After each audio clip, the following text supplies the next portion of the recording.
ใส่กับมืออื่นที่ไปกันได้เขาจะได้ฮับรายได้อย่างนี้คือหนึ่งเติมค่าโทรทุกครั้งเขาจะได้5%เลยนะสมมติว่าเติม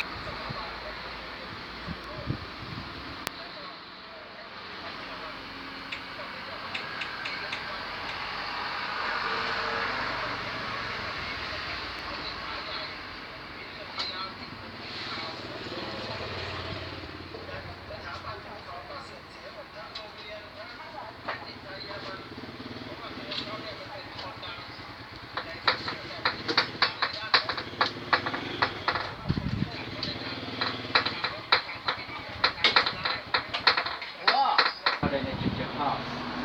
ก็เข้ามาเลย